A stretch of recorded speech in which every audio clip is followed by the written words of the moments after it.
las aguas superficiales. Una pregunta, jóvenes, ¿están viendo una imagen grande o pequeña? ¿Ven una imagen grande o pequeña? Grande. Ya. Entonces, sucede que hablamos de las aguas superficiales. Se genera dentro del ciclo petrológico. Tiene tres fases muy importantes. La caída del agua va a originar también el modelamiento de la superficie, donde aparecen las aguas salvajes, los torrentes y los ríos. Cada uno de ellos va a cumplir un rol muy importante y viene a ser erosión, transporte y deposición. Todo lo que concierne al proceso de degradación.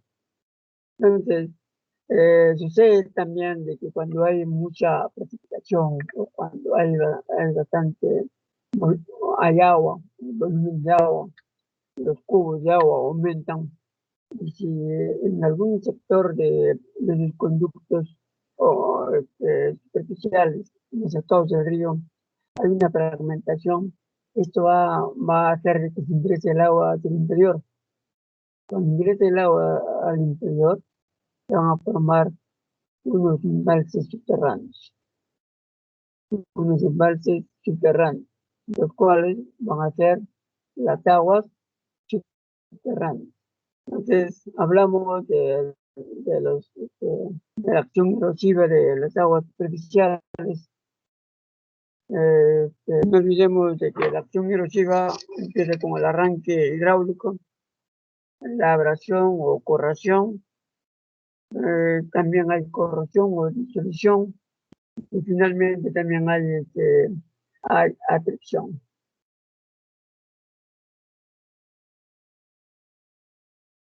Hemos visto también de que se originan las caídas de agua por erosión, aunque también hay caídas de agua por una falla geológica. También hemos visto de que por atracción las rocas al golpearse unos con otros pueden cambiar de forma y tamaño. Se disminuye la forma y el tamaño. Entonces, también hemos analizado cómo es el transporte de los materiales. Es igual con todos los agentes. Los materiales más grandes se conducen por rodamiento, por arrastre, y los que son pequeños, o llamemos medianos, son por saltación. Los que son muy pequeños son por suspensión o también por flotación. Y por último, cuando se ve la turbidez del agua, como está ocurriendo hoy en día con el río Rímac, analizamos lo que está llevando materiales visuales, es decir, por solución. Entonces, el mecanismo de transporte va a depender por la corriente del agua, la correntada. También va a depender por el volumen del agua. Corriente viene a ser la velocidad del agua, la pendiente. ¿Qué le genera la velocidad? La pendiente. Si hay pendiente, hay volumen de agua, entonces el trabajo de transporte va a ser efectivo.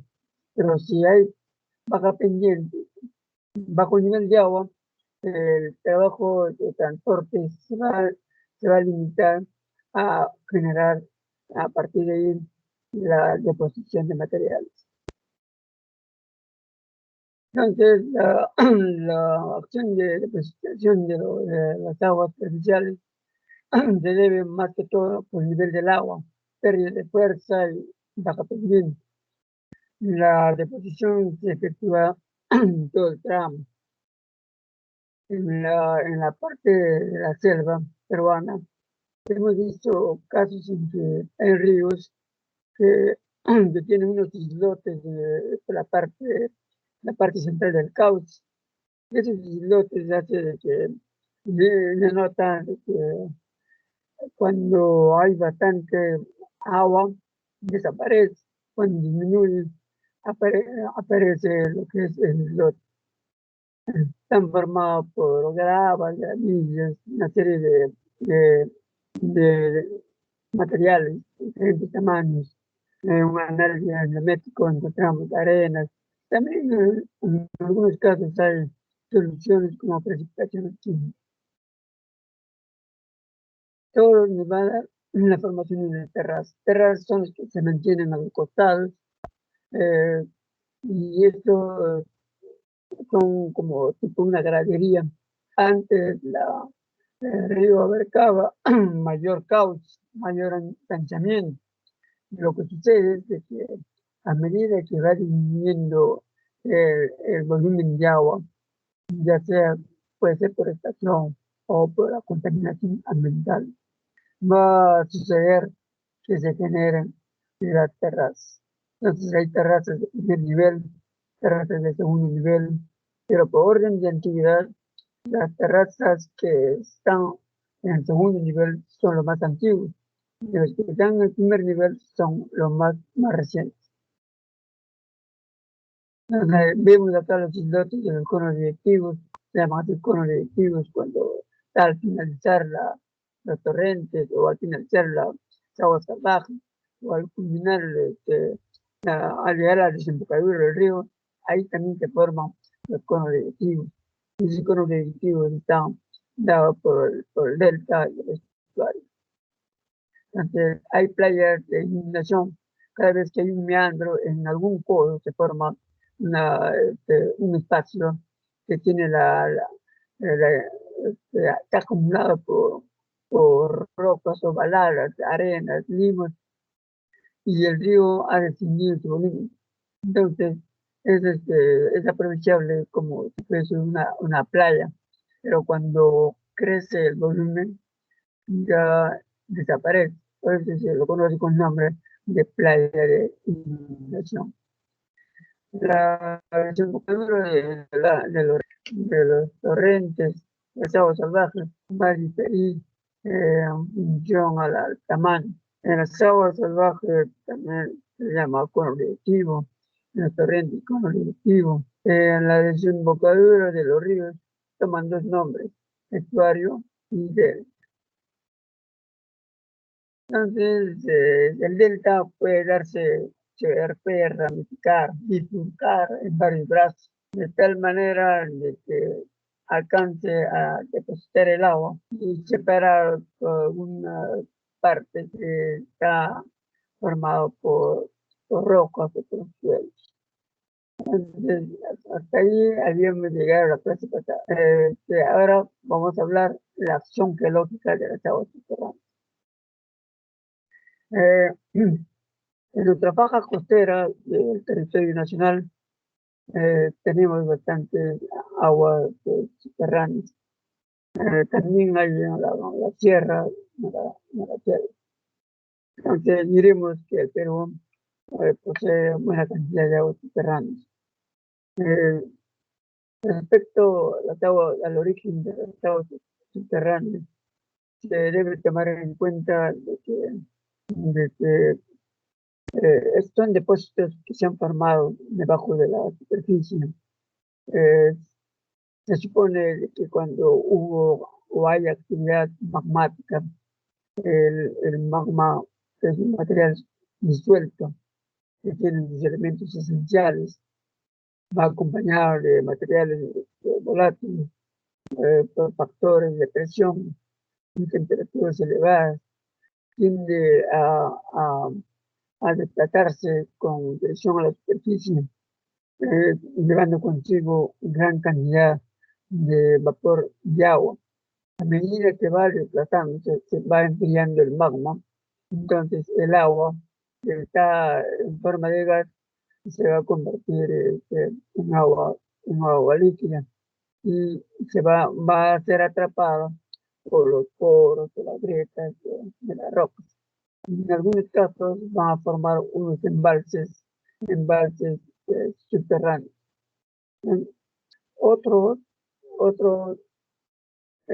origen que podemos señalar trata de que algunos animales gigantes que viven en épocas pasadas, toda vez de que los seres vivos contienen 3/4 partes de agua en su cuerpo.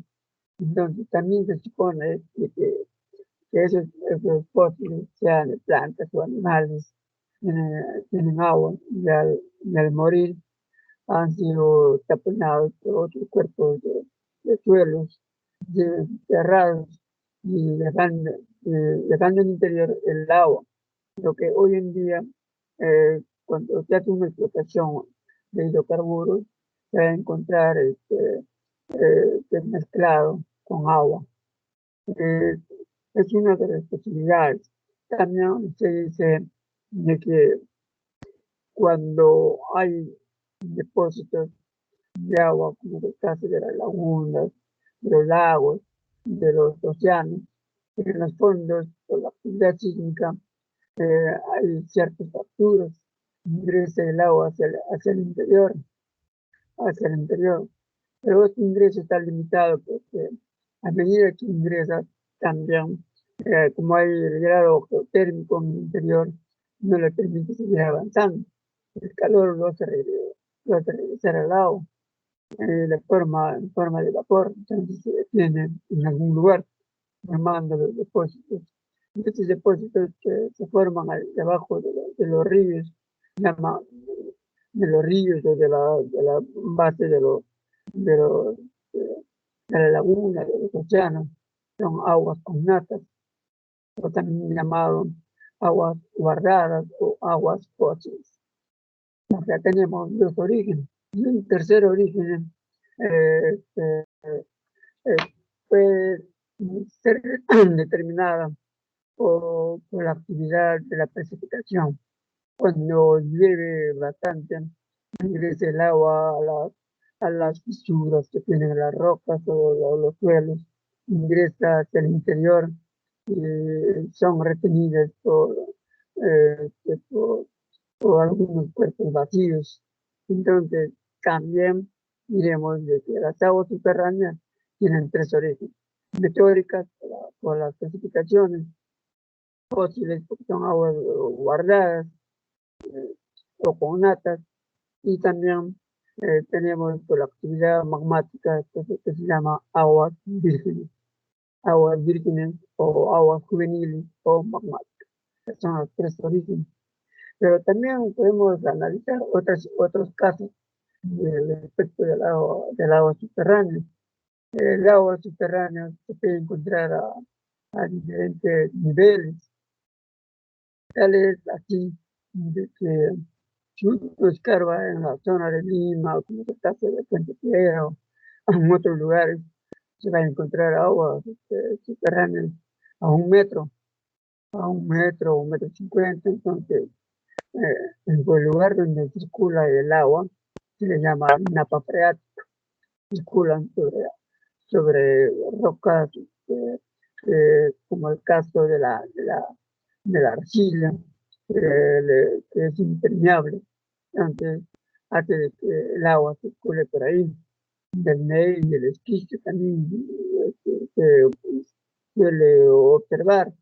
Entonces, jóvenes, estamos analizando de que las aguas subterráneas se pueden encontrar a diferentes niveles, pero también hemos dicho de que las aguas subterráneas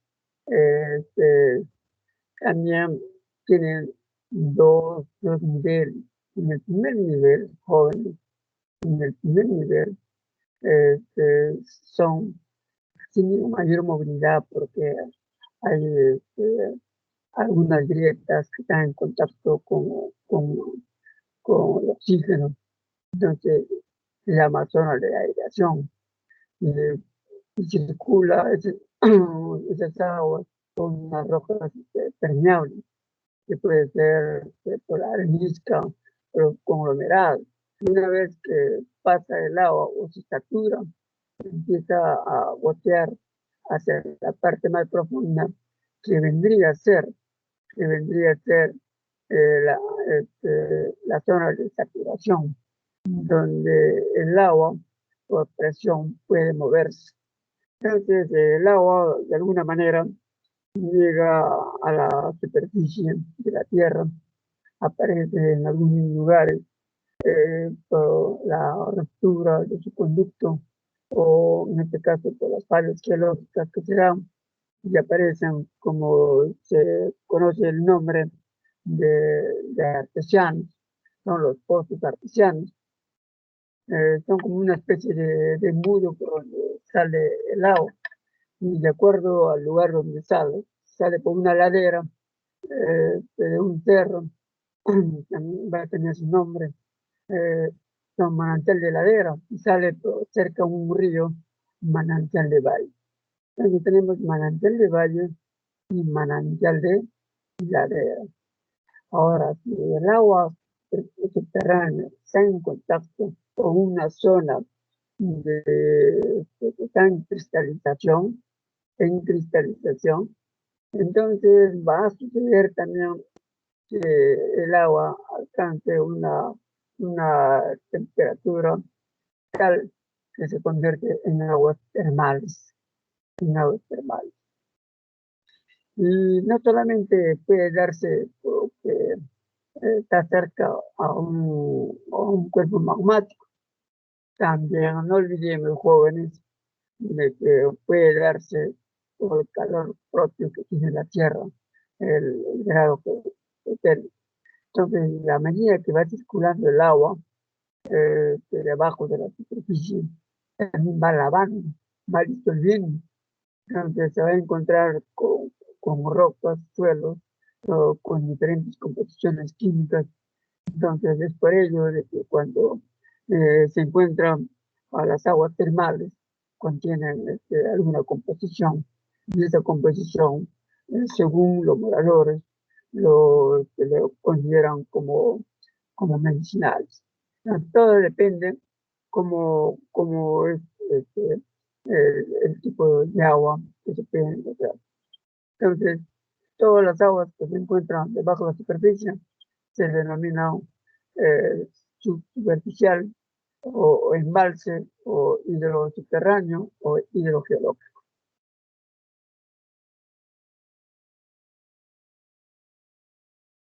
Como lo habíamos señalado, de acuerdo a su ubicación, pueden encontrar los diferentes niveles en una zona de saturación que está más próxima a la superficie, o también puede ser más alejado, más al interior, viene a ser la zona de saturación. Entonces, el agua, de acuerdo al volumen que hay en el interior, así este, si un manantial o un conducto subterráneo está determinado básicamente por la precipitación. Entonces va a suceder de que en las épocas que no hay lluvia, va a disminuir su volumen de agua. Si una roca, perdón, si un curso de agua es alimentada o porque hay un desplazamiento de los conductos, del conducto superficial, es decir, de la base o fondo del cauce, entonces eso va a ser permanente, pero también va a depender del mayor o menor volumen de agua que posee el río. También tiene cierta influencia. Hay otros que son por actividad volcánica, siempre y cuando se fuera de manera constante. Entonces, o cualquiera de los medios, de todas maneras debe haber cierta regularidad en la circulación del agua. Hay un detalle muy importante.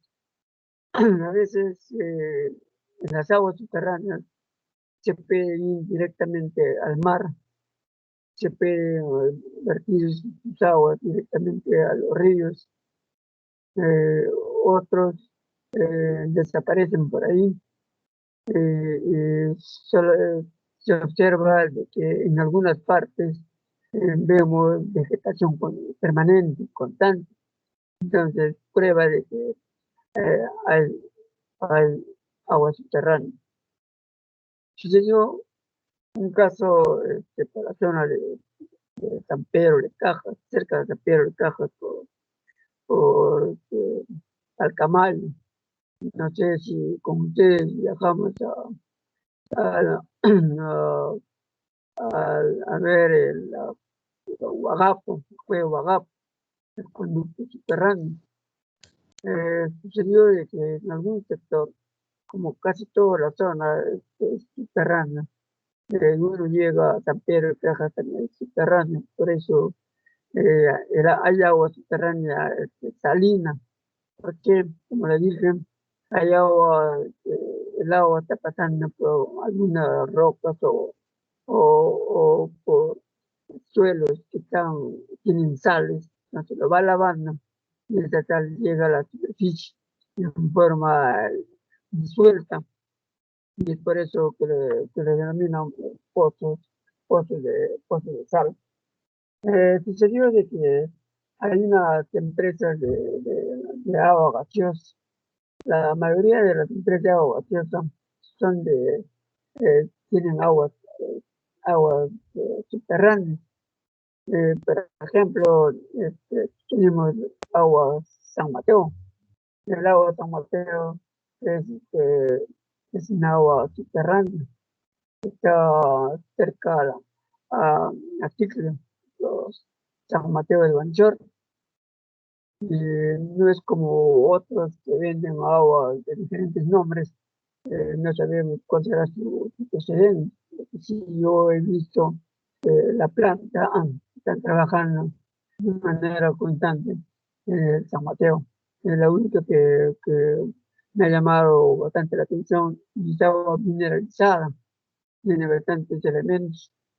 Y sucedió de que cerca de Tarma también hay agua subterránea, o tiene un sabor muy especial, y que difiere de los ríos, y difiere también del agua potable que uno consume a diario. Cualquiera se puede dar cuenta la diferencia. Entonces, parece que vendieron o le dieron a concesión el agua subterránea a una empresa para que pueda hacer uso, porque la concesión lo da el Ministerio de Energía y Minas, de tal manera de que comenzaron a hacer la, trabajar para la captación del agua y limpiaron de toda la vegetación que estaba alrededor del agua subterránea. O ¿cómo habrá sido el impacto hacia el conducto subterráneo a medida que iban habilitando una construcción de material noble? El agua de un momento a otro desapareció, no había agua subterránea. Entonces comenzó a salir el agua por otro lugar. Entonces de ahí uno analiza quién es el que succiona o capta el volumen, el agua, quién succiona el agua.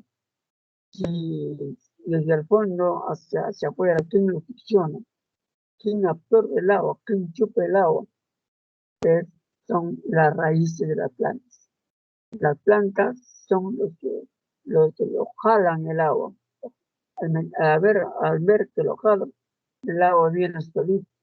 Entonces, alrededor de una boca por donde sale el agua, que se denomina pipial o manantial, si hay bastante vegetación, solamente hay que mantenerlo, hacer cierta limpieza con tal de no afectar la salida del agua.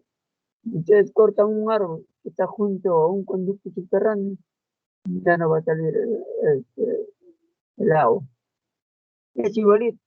Cuando ustedes hacen la prueba, que tienen un recipiente de agua con una cañita, lo chupan a la cañita y comienza a salir el agua de manera constante, como hacen muchas veces algunas personas y algunos albañiles. Quieren hacer un trabajo con una manguera, con un recipiente de agua, lo chupan, entonces sale el agua con presión. Igualito sucede con lo de las plantas. La planta lo succiona el agua, entonces el agua sale de manera constante. Entonces, las aguas subterráneas deben mantenerse siempre en cuando sus alimentadores están presentes, como es el caso de la motorización, perdón, de las aguas meteóricas, el caso de la precipitación o el caso de los alimentadores de los conductos de aguas artificiales están fracturadas en alguna parte, ingresos hacia el interior.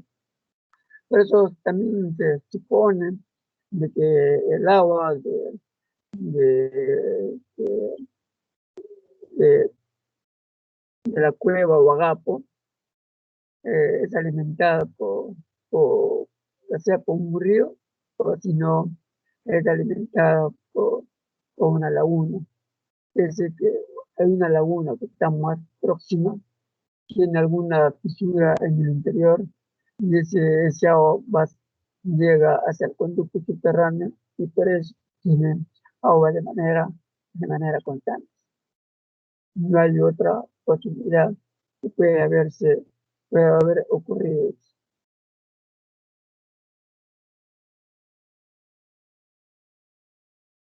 Como le señalé, existen diferentes niveles. Hay un nivel superficial, un nivel profundo, hay las aguas eh, que son muy importantes para el consumo humano. Toda vez que hoy en día el Ministerio de Energía y Minas ha hecho este estudio de determinación de zonas con aguas subterráneas, porque hay una, hay una entidad que se llama ANA, que es la Autoridad Nacional del Agua, es la que ha reglamentado el uso, la disposición, y control, el control de tanto del agua artificial como del agua subterránea. Todo esto pertenece al Estado y se encarga de darle la concesión, en este caso de las aguas subterráneas, es el Ministerio de Energía y Minas, porque en la zona de Puente Piedra se han instalado muchas fábricas y no, para la época que empezaron a funcionar, no tenían instalaciones de agua y desagüe, porque era muy difícil hacerle ese traslado. Pero parece mentira, ya casi todos los distritos de Lima están unidos. Antes estaban separados por espacios verdes, es decir, de zonas agrícolas. Cuando uno iba de Lima hasta Ancón o Puente Piedra, hasta Puente de Piedra, donde terminaba San Martín de Porres, el sitio era área verde, para llegar a Puente Piedra, todo puro área verde. Era una ciudad muy bonita, pero a medida que ha ido creciendo la población y la necesidad de las zonas urbanas, ya se ha conectado, todo está unido. Entonces, para aquellos tiempos, hace 40 años atrás, o quizás 45 años atrás,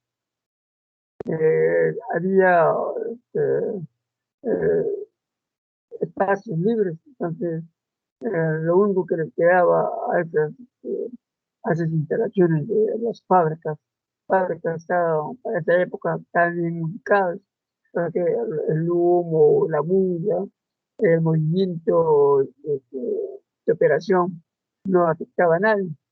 Pero resulta que ahora las fábricas están al centro de las zonas urbanas Por eso que a veces algunos moradores se molestan con la existencia de la fábrica. La fábrica siempre señala quién llegó primero, la fábrica o llegó primero la zona urbana. La fábrica, la zona urbana llegó después, pero debe, debe considerar que primero existió la fábrica. Entonces, para que se movilicen las fábricas, para que empiecen a trabajar, hicieron excavaciones hacia el interior, encontraron aguas subterráneas. Y con aguas subterráneas hacían todo su trabajo. Y por eso es de que, como no había quien los controle, hacían un uso inadecuado, tal vez mucho exagerado del agua. Y al final, ya poco a poco, determinaron de que en algunos sectores de Lima no había agua, entonces tenían que hacer una captación de agua subterránea para poder alimentar a otras poblaciones que se estaban generando posteriormente a la existencia de las fábricas. Entonces, desde esa época ya es que se paga un derecho por consumo de agua subterránea.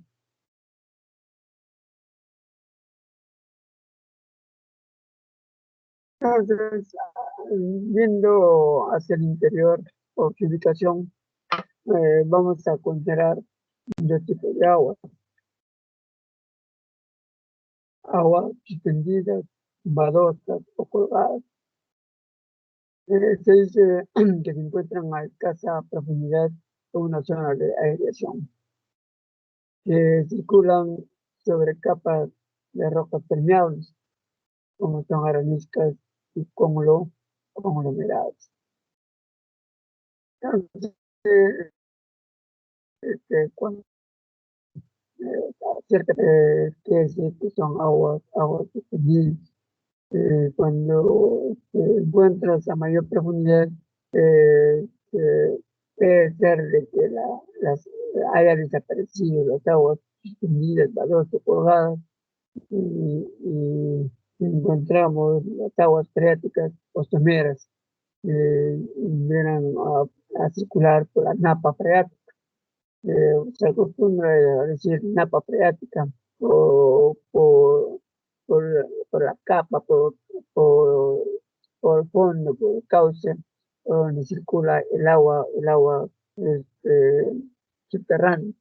Por ejemplo, cuando de muy niño estaba en Tarma, en Perón, en Huacho, estando en Huacho, de niño, en la casa de mi abuelo, este, no existía agua, había instalaciones de agua potable. Entonces,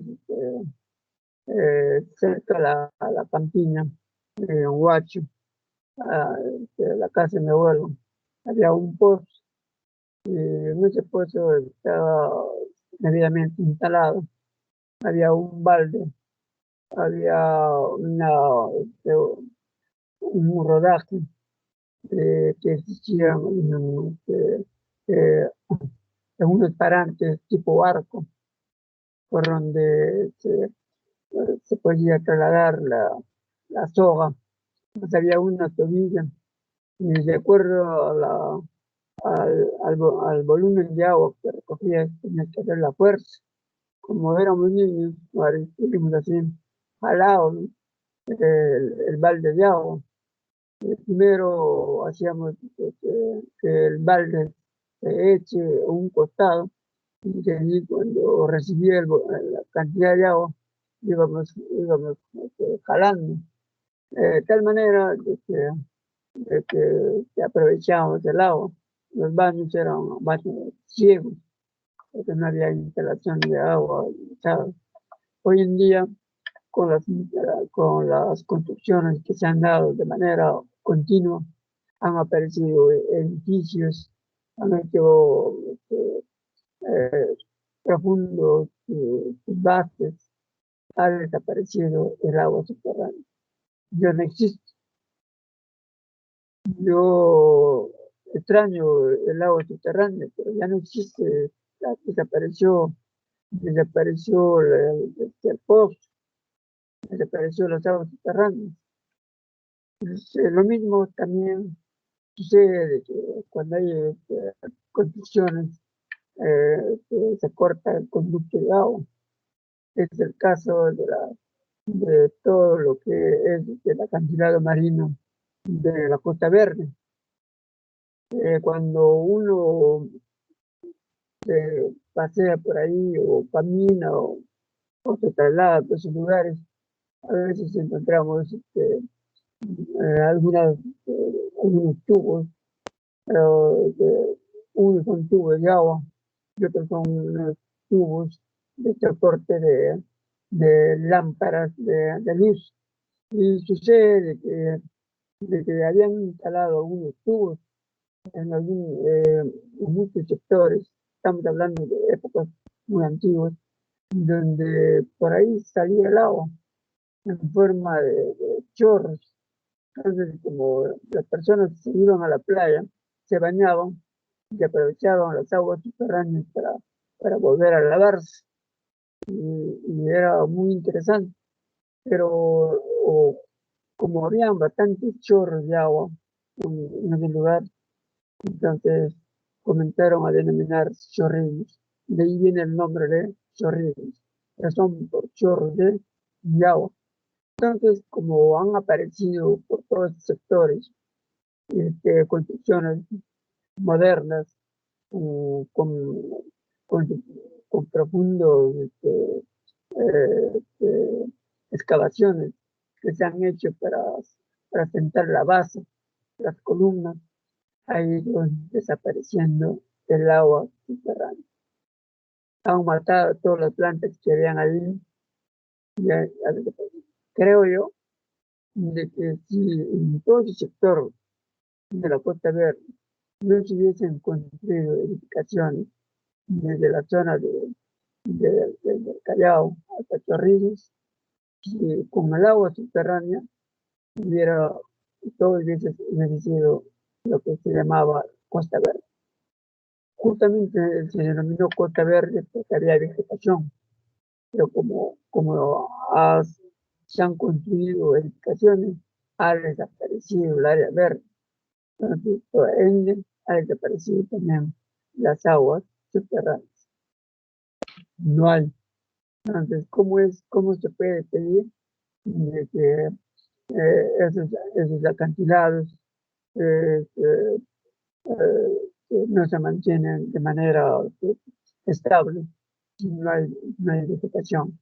Si hubiera vegetación con fuertes aguas subterráneas que salía por ahí, si hubiesen prendido el agua, mejor dicho, las plantas con el agua, no había necesidad de estar regando solito, hubiese crecido, y hoy en día hubiera sido un espacio muy interesante, muy acogedor, que contiene un ambiente sano para, para, la, para las actividades deportivas. Entonces, notamos de que las aguas se encuentran a diferentes niveles. Las aguas suspendidas, vagotas o colgadas, son las que circulan en la zona de dirección a través de las ropas permeables, areniscas conglomeradas. A eso se le llama fleco capilar. Y este fleco capilar es como un colador, como un colador, es como un filtro que deja pasar el agua de gota en gota y se va acumulando en la parte más baja. Eh, y por eso lleva el nombre de aguas freáticas o someras, y está en la zona de saturación. Cuando llega a la zona de saturación, como no hay oxígeno, hay presión, entonces el agua logra circular. Además, también podemos señalar de que circulan ropas impermeables, como son las luchitas. Las luchitas, ¿de dónde provienen? Provienen de las arcillas. También por las limolitas, los limos, margas, también una variedad de limos, de luchitas margas. También la pizarra tiene su origen en la lechita.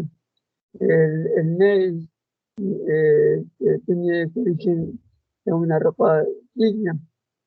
Son grano grueso o grano fino, con un ordenamiento de mineral. Pero el Ney es una roca metamórfica. También es impermeable la arcilla misma y el granito.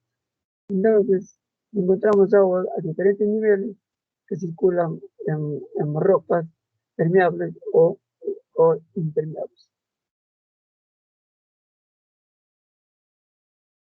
Tal como señalamos, en este tema de aguas subterráneas, que viene a ser una distribución vertical, encontramos las aguas suspendidas baldosas, están también llamadas colgadas, están a la zona de dirección. Estas van a circular sobre zonas permeables, cumplen una labor de flujo capilar, es como un colador, y el agua que pasa de ese flujo capilar llega a circular sobre la napa freática, que son rocas impermeables, como ya hemos señalado, el granito, el ney, la lechita, de tal manera que todo esto va a hacer de que se forme un volumen de agua que puede ser aprovechado por el hombre. De manera vertical podemos encontrar aguas suspendidas o también aguas freáticas. Con solamente conocer la zona por donde está circulando, si es arcillosa, entonces este, napa freática. Y si es arenosa o tiene bastante grava o son conglomerados, entonces estamos hablando de que son aguas suspendidas o circulan en la zona de aireación. Señalamos al empezar la clase cómo se clasifican de acuerdo a su origen las aguas subterráneas. Dijimos que las aguas tienen tres orígenes: aguas meteóricas, aguas cognatas y aguas fluviales. Entonces, jóvenes, ¿cuáles son los orígenes del agua subterránea? Son tres. ¿Cuáles son?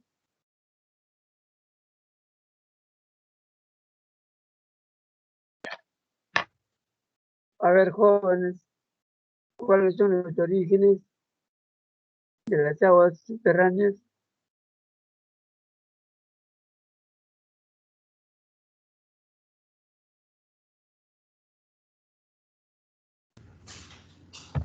Meteóricas.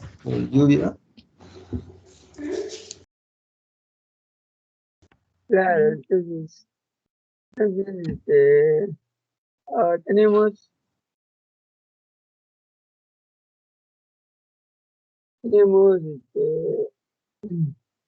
aguas subterráneas,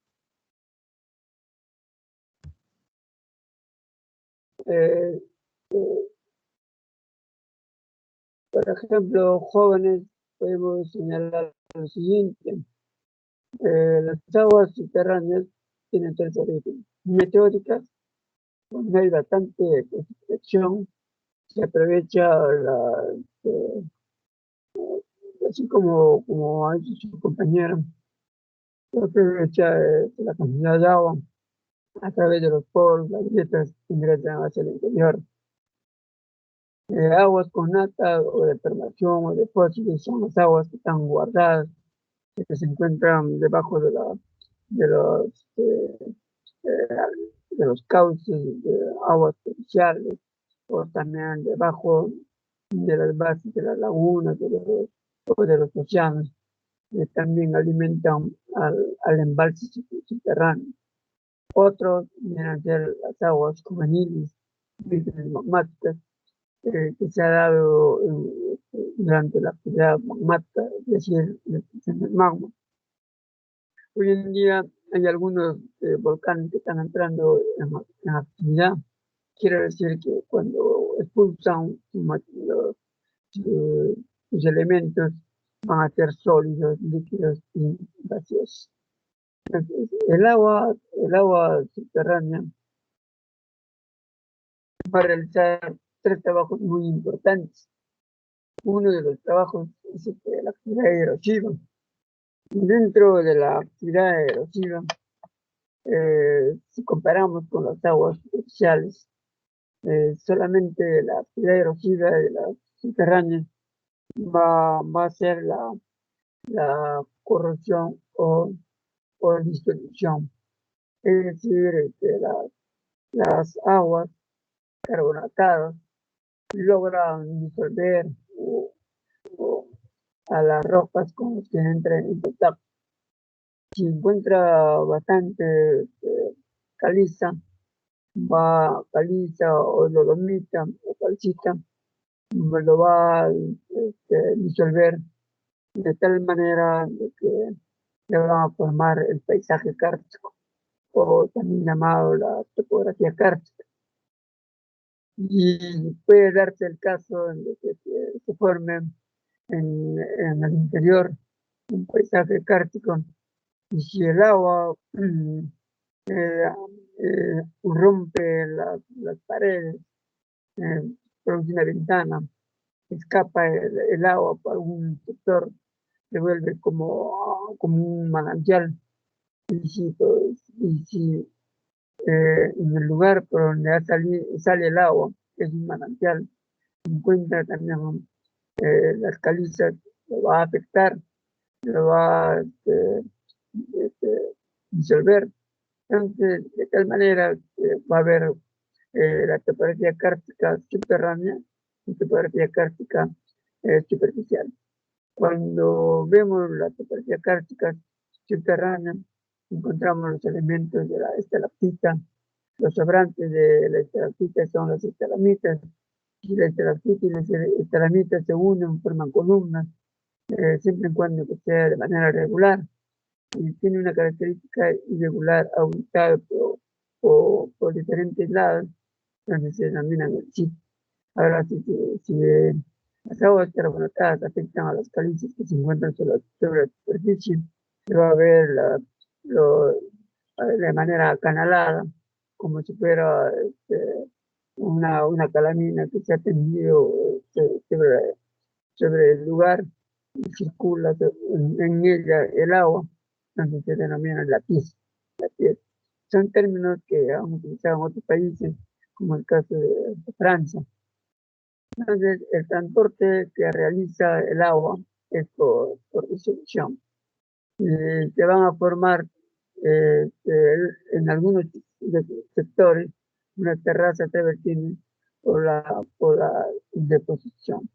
Entonces, las aguas subterráneas podemos ver desde en el interior también puede producirse un embalsamiento, un taponamiento de algún sector o una falla geológica, y eso va a permitir que se cubra completamente todo el espacio que corresponde a las aguas subterráneas, y con la presión que hay ahí puede reventar, puede salir por cualquier algún lugar. Si se da por actividad tectónica, se forma unas grietas, y esas grietas van a ser los pozos artesanos, sean los pozos artesanos fuertes, los que llegan a la superficie, y pozos artesanos negros, los que en algún lugar se ven detenidos. Y los que salen eh, se denominan manantiales o puquiales. Los puquiales y manantiales tienen alguna temperatura, ya se llama aguas temperales, eh, aguas temperadas. Y de acuerdo al lugar donde se encuentra la salida del agua, están los cerros. En la falda del cerro se llama el manantial de ladera. Si está cerca del río, se llama manantial de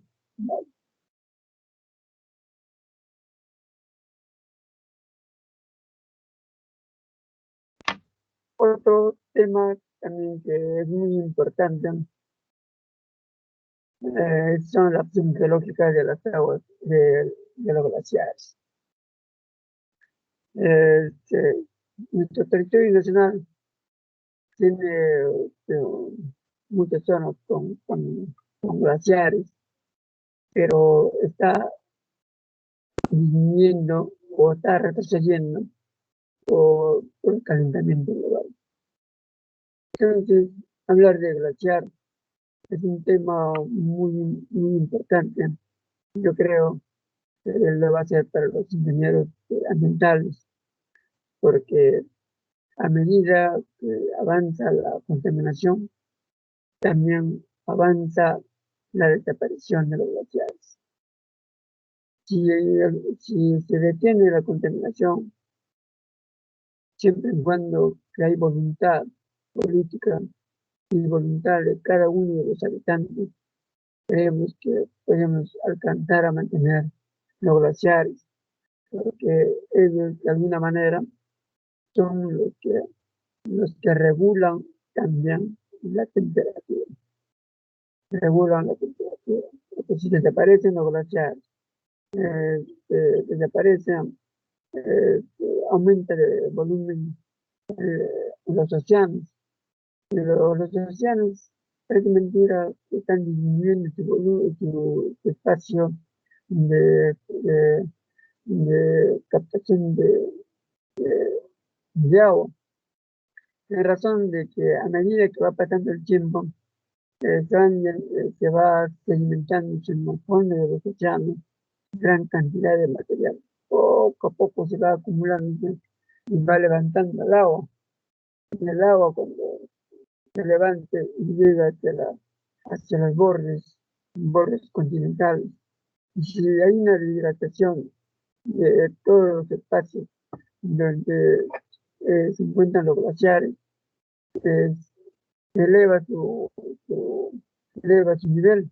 Al elevar su nivel, es el caso de que en algunas partes de la Tierra eh, no, van a desaparecer países, desaparecen países.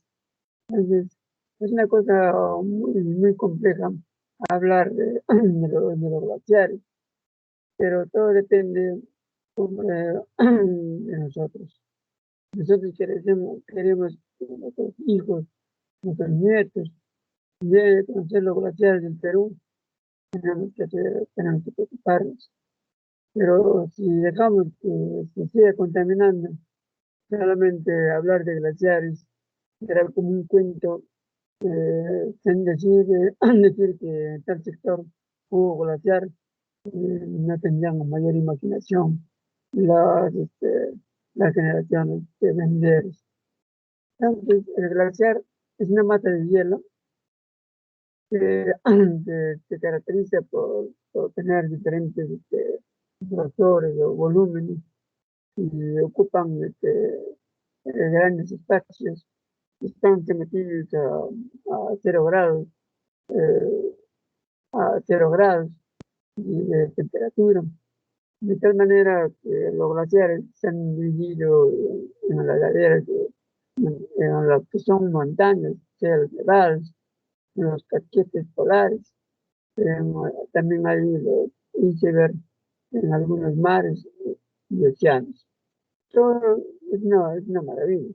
En la Antártida sucede que por la contaminación ambiental también está adelgazándose los glaciares.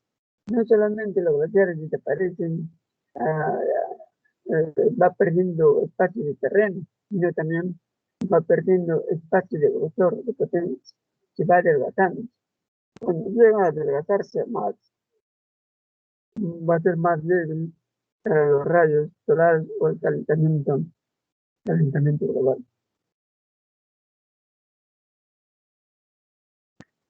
Y si tocamos el tema de glacial, está referido más a lo que es el tiempo histórico, dado que en la Tierra había épocas más frías, casi en toda la superficie de la Tierra, estaba ocupada de hielo. Por ello es lo que llamaban o le llamaron la era del hielo. Pero se cree de que ha habido unas interfaces glaciales, quiere decir que ha habido épocas de era de hielo, épocas de mayor calor, así intercaladas. Y se cree también que estamos en la época de la era del calentamiento, o sea, en la desaparición del hielo. No tengo idea cuándo empezará la otra era del hielo. En la época que aparezca en la era del hielo, todo va a ser congelado. Entonces, se cree también de que ha habido interfaces glaciales desde mucho tiempo. Una intercalación entre épocas de frío y épocas de calor, es decir, la era del hielo y la era del calor. Muchos de ustedes jóvenes han, han tratado de ver algunas series, unas películas que se llama La Era del Hielo.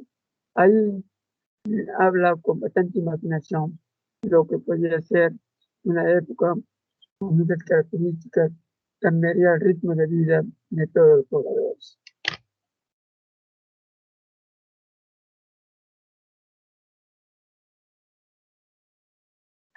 Para que se forme el hielo, eh, debe estar en una zona sobre 5.000 metros del mar, eh, con una temperatura bajo 0 grados, es decir, en condiciones naturales. Se presenta una copa de nieve, la copa de nieve, y si todos los días va presentándose la copa de nieve, esto por la acumulación va consolidándose, eh, toda vez que el copo de nieve es como si fuese un copo de algodón. Ah, hagan cuenta que tenemos algodón. Si el algodón tiene bastante volumen, pero a medida que se le va presionando el algodón, va expulsando el aire, va dejando los espacios vacíos, va a suceder de que se va a volver más compacto, y al compactarse va a formar lo que se denomina la nieve, la nieve granuda.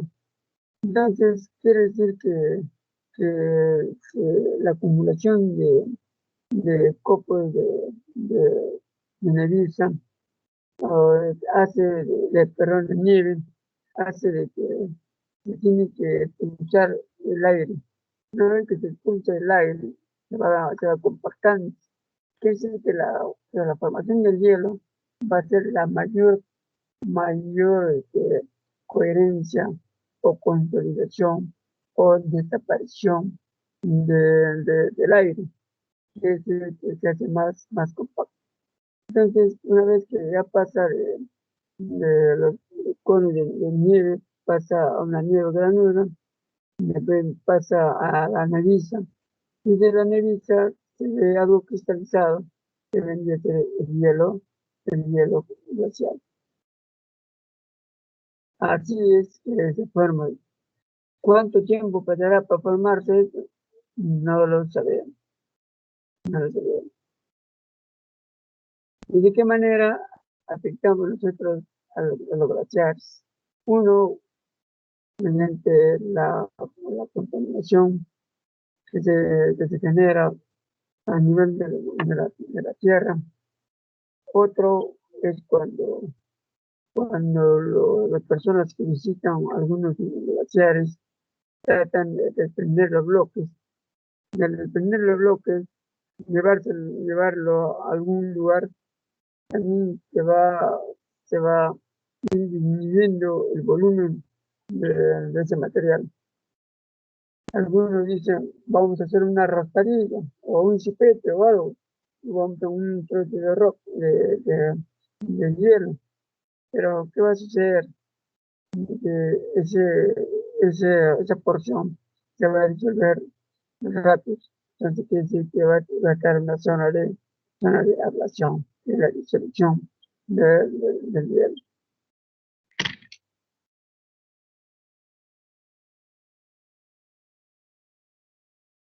Considerando especialmente lo que son los glaciares de Montana, tenemos un glaciar, se divide en tres partes.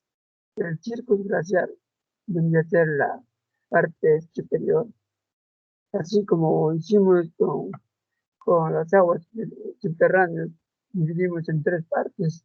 Igual también hacemos con los glaciares. En la parte superior encontramos la cabecera. En la parte media encontramos lo que es la lengua glaciar.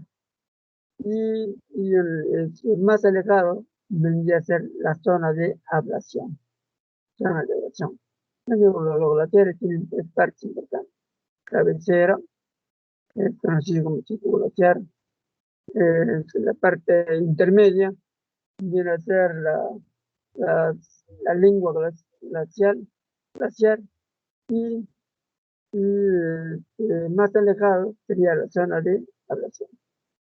Entonces, si observamos la parte superior que es la cabecera, acá en esta figura encontramos dos cabeceras de circo glaciar. Le rodea un cerro que tiene sus cuernos o picos, o tiene su laguna, tiene también su río. Entonces, eh, la montana está ahí, que es el agua que se disuelve en los glaciares, cae directamente a la laguna. Esta laguna alimenta a los ríos. El, el valle que se presenta en cada uno de estas zonas va a ser en forma de U. Además, también cada glaciar tiene su característica especial. Algunos lo llaman, tienen tabiques, puntas, tienen paso o abra, o también tiene hombro. El hombro está en los costados. Entonces, tiene una forma valle tiene una forma de un valle joven, valle mediano, o perdón, maduro, valle viejo. Entonces, tienen la forma de una U. Esas deben ser las partes de un glaciar de una montaña.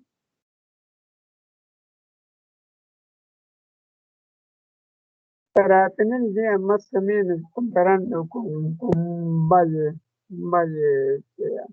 americano, como son los glaciares de los Andes, también para convencerme que es cierto, en otros sitios también se puede hablar de la misma manera.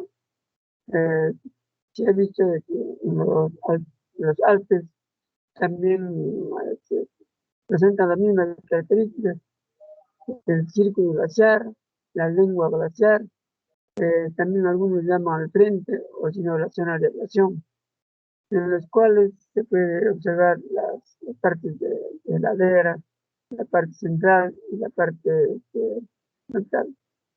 Eso está referido a lo siguiente. Como los glaciares van disolviendo, van desintegrándose, ellos también desde su lugar donde aparece la disolución, va a arrastrar materiales. El arrastrar materiales hace que se formen como unas columnas, tiene una apariencia perdón, de unos conos o eh, podemos llamar como una especie de colinas. Y esas colinas son acumulaciones de aguas de manera no estratificada. Al acumularse, puede formar una laguna, es una barrera que forma la laguna. De acuerdo a su ubicación, se van a conocer con nombre de morrena lateral, lo que está cerca a la zona de Michará al origen. También, si a ambos lados se da ese mismo origen, entonces se conocerán como morrenas laterales. Y cuando ya se presentan unos morrenos paralelos a esos laterales, lo que ocupa la parte central, eh, se denomina también morrena central. La morrena que está hacia atrás, se va a llamar la morrena anterior. La que está adelante, en forma transversal a la línea del glaciar, se van a denominar eh, de morrena terminal o frontal. Y los que se encuentran debajo de estas morrenas se van a denominar morrena interna o morrena interior.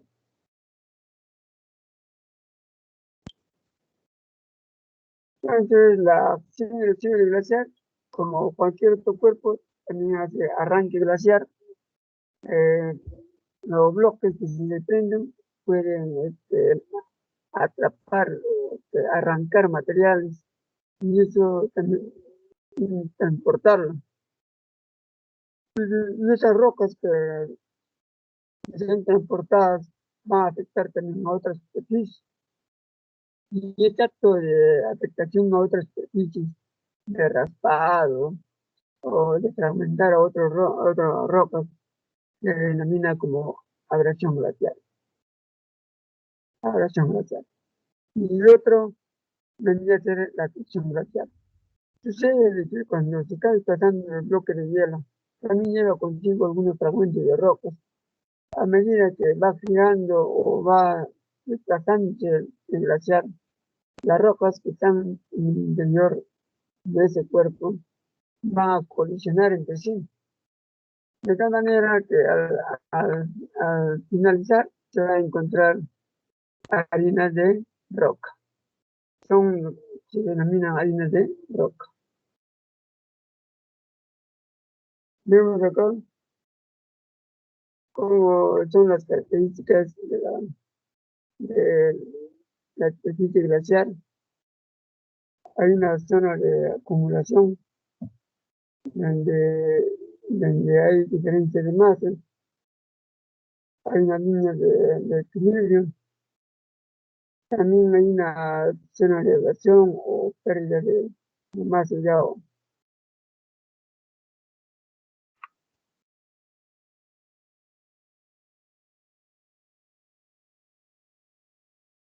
Esta imagen corresponde a la cordillera Guaymas, de la zona de Cafactambo, del departamento de Lima. Conozco parte de ella y por eso he colocado la fotografía. He caminado varias veces por ahí, he cruzado algunas áreas de tal manera de que he visto de que la cordillera Guaymas eh, es muy imponente porque ocupa el departamento de Lima en su mayoría, mayor parte, la cara que más está cerca a uno. También se ha visto de que alcanza la zona de Chiquián, Bolognesi, Ancash, también por el lado este vemos que lo alcanza la zona de Pasco, Cerre Pasco, y también la zona de Huánuco. Entonces, el Cerro de Pasco, Huánuco, Lima y Ancash tienen alguna relación con la cordillera Guayas. En esta cordillera Guayas vemos las- la- los picos, las nevadas muy elevadas, bastante accidentes naturales que por ahí. De tal manera de que a medida que va pasando el tiempo, también se va quedando sin nevar. Entonces, esto debe ser la característica de un círculo glaciar. El círculo glaciar está rodeado de cerros, de picos. El pie interior debe ser el círculo glaciar. Después del círculo glaciar viene la lengua glaciar, después viene la zona de elevación, o si no, también se va formando la laguna intermontana, o sea, dentro de la montaña. Eh, Bien, esta fotografía, eh, la parte superior hay hielo, pero en la parte inferior ya no hay. Se ha pasado, ha retrocedido, ha desaparecido el glaciar. Y cuando ha desaparecido el glaciar, deja las rocas que tienen ciertas rizaduras. Estas rizaduras que se ven en las rocas es por el contacto con el agua cristalizada, o sea, con el agua en forma de hielo. Y esto va a afectar a muchos cuerpos de rocas. También llámese algunos cuerpos de rocas que están sueltos. Sucede de que cuando uno observa las rocas sueltas con ciertas rizaduras y de una posición un poco que da la apariencia de que fuera un animal, y ese animal viene a ser una correa. Es como si fuera la lana de un cordero, se ve como la lana de un cordero, tiene esa apariencia, que son rizaduras de las rocas, y estas rocas se denominan rocas aborregadas, rocas aborregadas. Cuando uno lo ve desde lejos, da la impresión de que está observando a una roca, perdón, a una oveja o un carnero. Entonces, se acerca, te das cuenta que es una roca. Entonces, para no confundir, le han puesto el nombre de rocas aborregadas.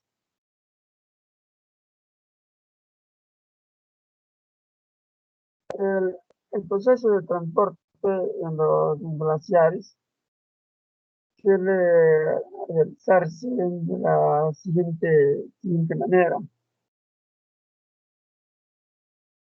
Eh, Sucede de que al desplazarse el bloque, y a medida que ese bloque se desprende, también valga la redundancia, va a desprender algunas rocas, algunos cuerpos de rocas que no se encuentran debidamente adheridos o compactados. Y de tal forma lo arranca lo adhiere a su cuerpo. Entonces el bloque de hielo puede transportarlo debajo de su cuerpo o dentro del cuerpo o sobre su cuerpo en el traslado de material. Si es sobre la superficie, si es sobre la superficie, es como si fuese un cuerpo, este, es como si fuese este hielo, cuando se lleva el hielo y transporta material por encima, por acá encima, se va a denominar supraglaciar. Cuando lleva dentro del cuerpo, está adherido dentro, se va a llamar intraglaciar. Ahora, si transporta material por debajo, transporta material por debajo, se va a llamar infraglaciar. Supra, intra, intraglaciar. Vendría a ser el proceso de transporte. ¿Cómo se conoce? por la ubicación de los fragmentos que transportan. Todos los que viajan sobre la superficie del bloque de hielo que se está transportándose se va a llamar supraglaciar. Y las rocas que se han introducido dentro del glaciar se va a denominar intraglaciar. Y los que están debajo del glaciar, infraglaciar. Esto vendría a ser el transporte de los materiales a través del glaciar.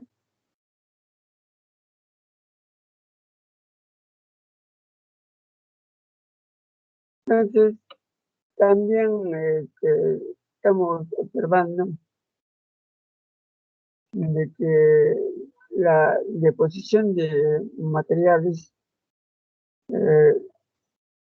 va a ser cuando pierde velocidad, es decir, llega a una zona donde puede posicionarse sin ningún problema.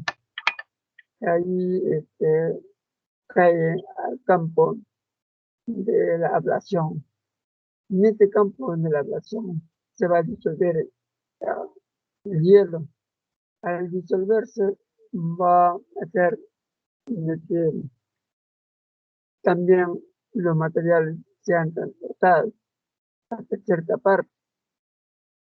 Y con el agua disuelta los materiales están mojados, entonces húmedos, puede ser que poco a poco se va a generar algún tipo de roca por el proceso de deposición que ejercen los glaciares.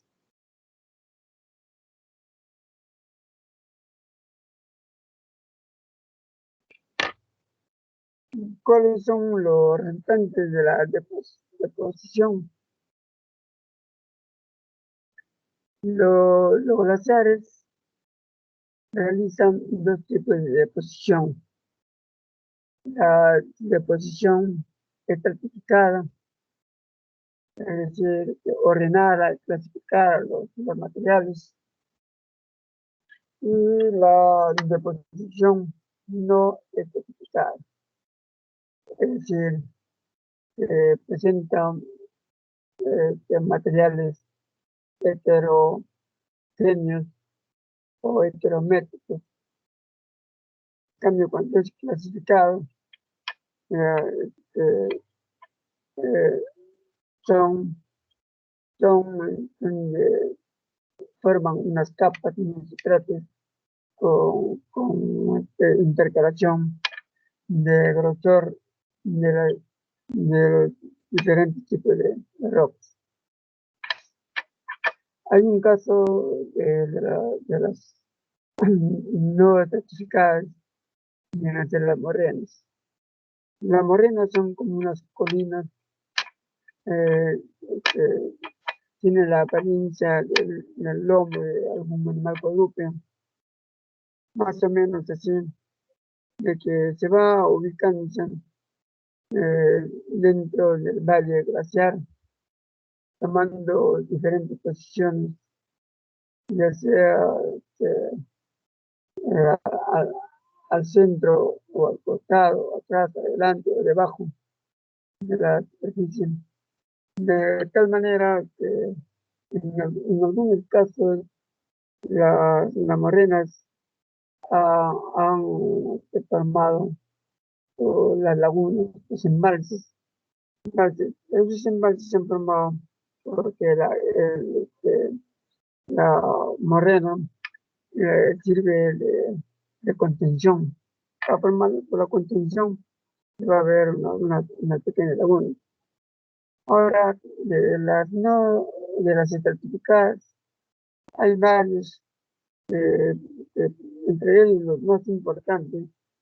Tenemos, por ejemplo, cuando se va a formar el Esquer o se van a formar alguna alternancia de elementos de rocas, como es el caso del Grundy, el caso de- en las lagunas suelen acumularse los materiales eh, formando unas terrazas alrededor de la laguna que tienen diferentes, diferentes grosores o diferente distribución de materiales.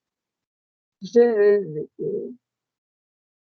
que en la época de verano hay ríos que también alimentan a forman, forman las lagunas, o también si las lagunas están rodeadas de cerros y por las aguas salvajes va, casi tipo agua salvaje, se va a generar también la distribución de algún cuerpo de los glaciares, tal que arrastra material.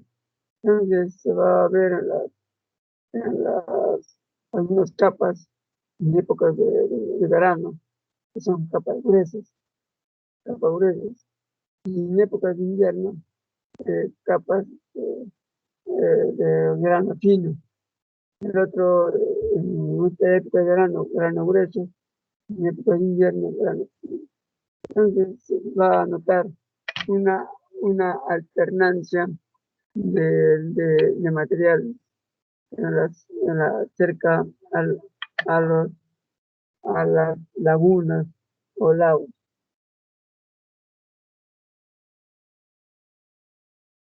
Vemos en este gráfico más o menos la idea que tenemos respecto de las partes del glaciar.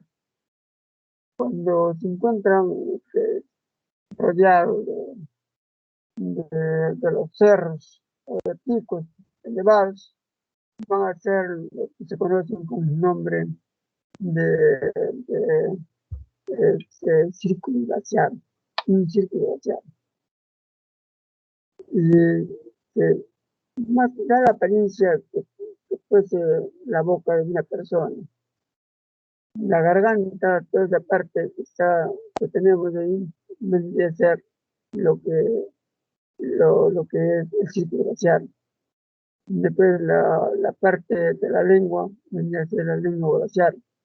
Y terminando la posición de los dientes, la parte delantera o la boca, vendría a ser la, eh, la zona de ablación, donde se va a disolver todo el material, zona de ablación.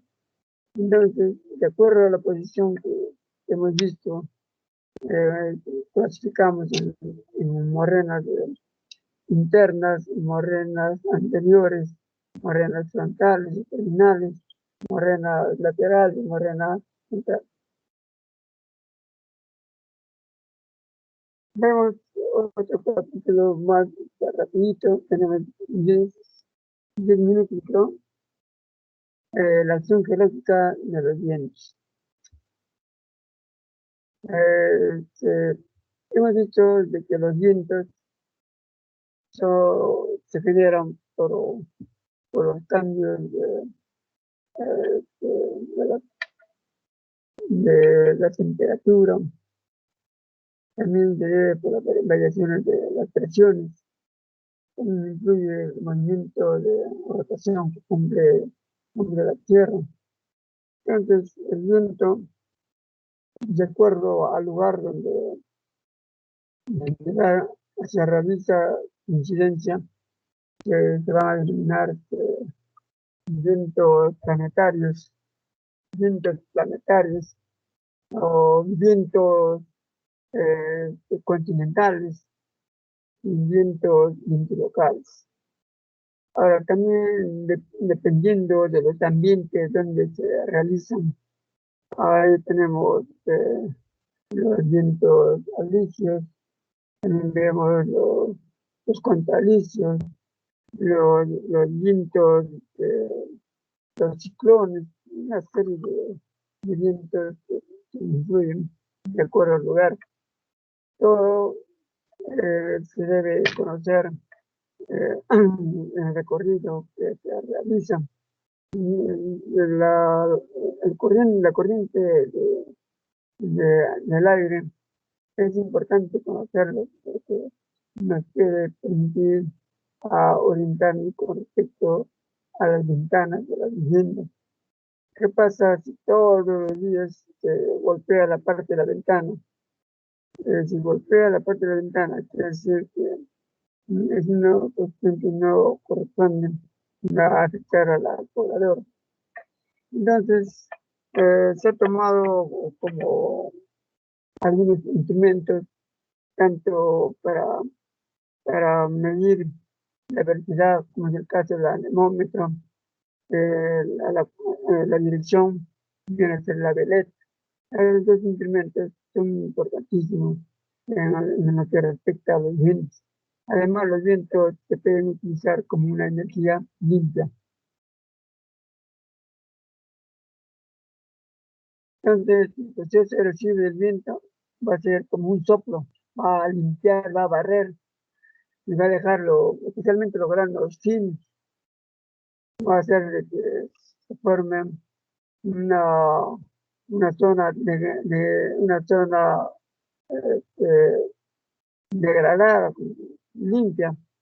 Entonces, nada, es una zona de deflación. La deflación es el arte de quitar soplando. Con un soplo se puede sacar todos los sedimentos. Una vez que se ha formado la deflación, también hay un proceso de deflación. Muchos granos pequeños que son transportados por el aire o por el viento. También logra colisionar. Si estamos en la zona urbana, a veces colisiona con la ventana, o colisiona con las paredes, colisiona con las plantas. Pero si estamos en una zona rural, las rocas van a colisionar contra ciertos depósitos de materiales, lo va a ir modelando, hasta adquirir una forma al menos que permite identificar la característica. Entonces, otro punto también viene a ser la atracción. La atracción, como casi igual como ocurre con las aguas superficiales, los glaciares, eh, se van a colisionar entre sí los diferentes fragmentos de rocas y estos se van a desintegrar y cada vez más se van a convertir en sedimentos más finos. Fíjense el resultado de la deflación, viene a ser la forma de un hongo. Cuando uno va a Huancayo, se va a encontrar por deflación la forma de un torre-torre. Eh, será mayor en los depósitos donde en un conjunto de estratos está formado principalmente por arcilla. La arcilla le da consistencia, le da fortaleza para que puede mantenerse en esa posición. El proceso de transporte va a ser por rodamiento, van a rodar los fragmentos más grandes de rodamiento, los pequeños van a ser por saltación, o va a ser por impacto, o va a ser por rebote, como si fuera una pelota de ping-pong, van a ir saltando. Entonces, lo también es que las rocas van a tener el desplazamiento. Los que adquieren un mayor desplazamiento van a hacer en el proceso de suspensión, porque se van a elevar tantos metros, tal que por el efecto del viento se van trasladando eh, en kilómetros y de allí se está observando que nada está vemos las formas de cómo se trasladan los materiales de extracción o exportación, o también por suspensión. Las formas de sedimentación son las dunas, que también encontramos los suelos que son agrícolas. Especialmente las dunas se forman porque han encontrado una barrera, y sobre esa barrera se acumula una cantidad de material. Poco a poco, por la fuerza del viento, va a formar una duna. En este caso estamos viendo sus partes, barlovento, material el viento, sotavento, lo que está escondido el viento. La parte superior que separa el barlovento del sotavento vendría a ser la cresta. Además, en este caso las dunas también tienen su parte, sus extremos alargados o juntos. Los instantes de la deposición a través de una duna se realiza mediante la arena. Acá tenemos la parte de una duna, barlovento, sotavento, cresta y cuerno. Vemos las formas de las dunas, cómo se acumulan por transversal, longitudinal, tiene tipo de un sable, también hay tipo de estrella, y también se deriva hay uno también que es transversal, perdón, longitudinal, transversal, y lo que vendría a ser una duna que es muy importante, que se caracteriza por fijar en una posición contraria a la dirección del viento. Hay uno que se llama estrella también. Entonces, vemos una duna, un barcán. El barcán vemos en planta, las que están con dirección al viento es la parte de la izquierda, y las que están escondidas del viento en la parte de adelante, pues se ven sus puntas, sus extremos, o lo que se denomina cuerno. Entonces, con esto hemos terminado lo que corresponde a lo que es la acción geológica de los vientos. Nos faltaría la acción geológica del mar. Esto lo vamos a ver la clase de muy buenos días, jóvenes. Son 9:40. Hemos terminado nuestra clase de cuidarse bastante para poder encontrarlo. Muchas gracias, jóvenes, por su asistencia, y muy buenos días. Y